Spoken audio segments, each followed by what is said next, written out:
So hey, I wanted to pop in here and talk about handwriting and some very quick and easy things we can do to improve our handwriting, especially for our children. If you know me, you know that handwriting is a big deal with me.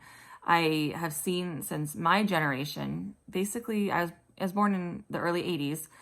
Um, my parents had excellent handwriting, and then our generation, it just fell off the bandwagon, like just horrid handwriting, and it's been on that way. Like it just is incredible the difference. And I thought, what changed? Like, what are we doing that is so incredibly different that handwriting has changed so much compared to the handwriting of our grandparents or our elderly parents? So I started doing some deep research and looking at like what were the handwriting books like that students were raised on in the 1950s and 1940s and in the late 1800s and in the 1700s. And I will tell you, it's vastly different than what we did. Number one, handwriting was its own like important class. I think so much of our sway has been like, well, now we have typewriters and texting and all those things. And so handwriting is like this quick afterthought, when in reality, we still do handwriting all the time. Back then, handwriting, you could become like I think the word stenographer, like it would be like an actual job. And so for them, it was like, we are training some people that may like become note takers, or like this could be, so for them, they probably had more of an oomph to give handwriting its due place. But I say it still has its due place because we still utilize handwriting. We still sign cards. We still are writing notes. Computers have not taken away everything. We still write things to different people. So handwriting is still a valuable thing, and we use it a ton in school. And there's no reason not to have good handwriting. It doesn't take a ton of extra time. I just feel like there's been some things that have really changed. So giving handwriting its own special session where it's not combined with phonics. So many curriculums will make it be part of the phonics lessons. You don't need to write to read. Many students, especially in the olden days, would start reading before they were ever able to write, because in their little one-room schoolhouse, often the local stenographer could only come on certain days, and they felt like it was so important they had an expert come teach handwriting. And so he would come on the days he was supposed to, and they were already reading, and you can read without writing, but when he would come, he would give the lessons. Not every schoolhouse had that, and so some books I've read, they say, you do your best, and this is how you do it. When they would do handwriting, it was so much focused on like form, and they would do nothing but draw circles in like the beginning lessons, like just really get the circles down. And they would work on that. It wasn't ever like, we're going to learn the letter M and the sound, and we're going to write it too. We're going to kill two birds with one stone and make this a quick or easy kind of a thing. Actually, it still can be quick and easy because you can learn how to read a lot faster than if you're having to slowly watch a kindergartner write. So when you do write, do it with excellence, do it with intentionality. Less is more. It's fine to have a lot of practice, but if it's all sloppy, it's worthless. And if it's forming bad habits, I shouldn't say it's all sloppy. It's going to be sloppy in the beginning, but if it's done with poor habits, then that's not what we want. We want to do it with excellence, with intentionality.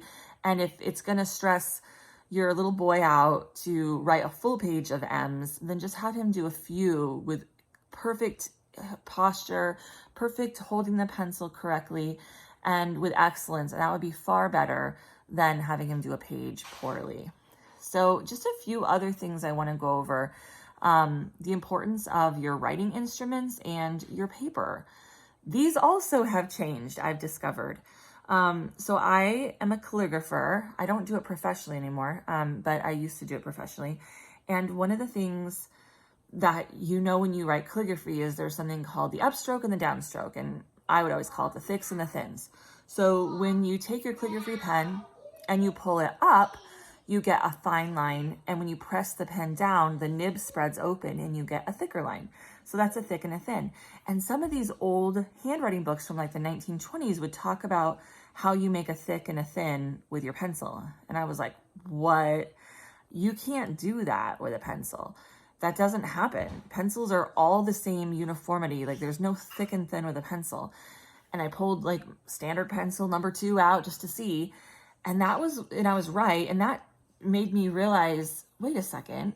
I watched a handwriting video from someone in India, and it blew my mind. He used this pencil and he made a thick and a thin with it. And I was blown away because our American pencils can't do that. From this research, I learned that there is no standard for a number 2 pencil. Some of these cheaper pencils, like this little promo pencil, they use just like cheap clay and things to make it less graphite. And it's just a cheap mixture. Like everything else in our society, we've made cheaper things. And so we have cheap pencils, we have cheap paper, we have cheap food, we have cheap everything to get a higher profit, more money in your pocket, versus some other countries who have kept the standard. So like this Indian pencil, this actually is a cheap pencil because it's made in India. It's inexpensive is a better way to put it. But on it says, for beautiful handwriting, X1, extra super dark, it's called DOMS. And I'll show you my 3 favorite pencils in just a second and the difference in them. But pencils right there are huge. So when you write, you are supposed to, if you look at any of the little books, they show you to use your 3 fingers. It kind of forms a triangle on the end, right down here at the base. We're not way up here. We're not holding it like a stick. We're not like this. It's not like that. It's a triangle of these 3. This is all you need. This pencil is going nowhere with 3. Now I have a callus on this 4th finger because of using cheap American pencils. I needed a 4th finger to press so hard to make the line dark, because no one wants a light gray line when you're writing. You want it to be dark and beautiful and readable. So in terms of holding the pencil, you don't need more than 3. And then these 2 fingers are your resting fingers that hold themselves down and rest as you write. But we often will add the 4th because our pencils give so much resistance that we need a 4th finger to really force them down. So imagine you're a little kindergartner. One, your hand is still growing and shaping. Like the handwriting a kindergartner would have, honestly, you could have them not write and teach them to write in 3rd grade, and it would be so much easier because the development that happens in not only patience and maturity, but in their hand is incredible. You would literally lose no gain if you didn't force them to write in kindergarten and waited till 3rd grade. Many studies were done back in the 1920s, and many like handwriting experts suggested waiting until the children were about 8 before they started writing. So of course, as homeschoolers, it's like grandma's gonna wonder, can they write their name? Are you really teaching the child, right? Or your in-laws? So we have all this pressure that we feel like we need to teach them to write. And you may have a student who's just excited and ready to write because they see mom writing.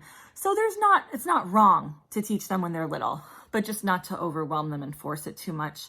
But just imagine you're 5 and you're trying to focus on sitting up straight, holding your pencil, having your paper at the proper slant, holding your pencil properly, and then you have a cheap pencil that you have to press so hard with.